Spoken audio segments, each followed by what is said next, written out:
Hey guys, Toby Morrison here. I just want to share with you this quick story about a guy who had chronic fatigue syndrome but had the belief and always knew that he was going to get better. And eventually 2 years later he did, despite his father believing that he might never recover. Now I share this story with you because there's something powerful in that message, which is the power of belief in recovery. Now I'm not saying it's all in the head, I'm not saying it's all about mind over matter. You see, it's not about the actual belief or the mindset, it's actually about the behaviours formed from the belief. Because what we know is that with beliefs, they actually form our behaviours, they form our actions for better or for worse. And we know that. I mean, like, you know, just like a bad day happens or you have a setback, what happens is you get into a negative mindset or a negative frame of mind, and then your actions dictate that. So, you know, you probably won't get into a good routine, you probably won't eat really well, you probably won't relax and meditate and de-stress, you probably won't think better things about yourself, you'll probably be an inner critic, you'll be your own worst enemy versus your best friend. Now, you know, there's science to back this up. The Norman Doidge, The Brain That Changed Itself, and also Dr. Russ Harris, he's written 2 books, but one of them is The Confidence Gap. And they talk about, you know, beliefs that form behaviours that create actions. Now, why I'm sharing this with you is because I've seen this over and over and over again, whether people realise it or not, that their beliefs have created their recovery. And again, I'm not saying this is in a dream-like way, I'm saying this in a daily action way, because once people start to believe that they're going to get better, they do things that help them get better. It's as simple as that.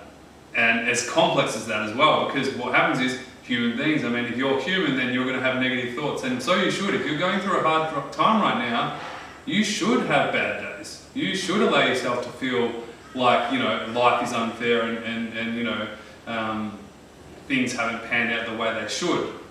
But that mindset will not help you get to where you want to be. Now, my job is to help people improve their health and improve their life and get results with their recovery. It's not to support people staying unwell. And for me to do my job, that means I have to challenge people with what they're doing on a day-to-day basis, and also with their beliefs around what they're doing. Because their beliefs will form their actions, which will form their behaviours, and inevitably form their outcome. Now, why can I say this? Because I've been on both sides of the coin. And you might be sitting there getting all defensive and going, you don't understand. Well, I do understand. For the first 2 years of me being sick, I was a complete victim of my reality.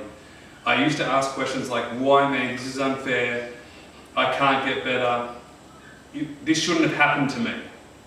Now, these statements and questions, which were my beliefs, formed the reality that I couldn't do anything about my recovery, that I was disempowered, that I was at a disadvantage. It only took 2 years later, it was a long, hard 2 years of going around lots of doctor's appointments, getting lots of blood tests and getting nowhere, that I actually realised that, hey, hold on a second, there is something I can do about myself. There is something I can change within myself that might help me. And just that little bit of a mindset shift, that change of belief, helped me start and form the habits and the behaviours that I needed to do to recover. And of course, 2 years later, I eventually did. I went on to start a massive health clinic to help people with recovery of their own chronic fatigue syndrome and own personal suffering on a holistic level, not just with the beliefs, but also the physicality of recovering, restoring one's health, because we all know that it's on a fundamental level. It's not just a one component kind of thing with chronic fatigue syndrome and ME. It's a multifaceted disease, so we need to treat it from all angles. But what I just want to plant in your mind today, or invite you to be curious about, is what beliefs are holding you back? And we all have them, we're all human, we have them. But more importantly, what beliefs do I need to have in order to create the change that I want to see in my life?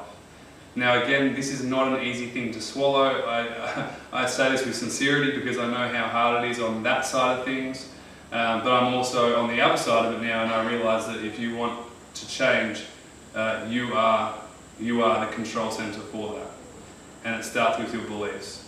And you know, if you look through my YouTube channel, you're going to see hundreds of videos to show you that it is possible, that there is inspiration, there are hundreds of thousands of people around the world who are improving their life and their condition and their quality of function due to them.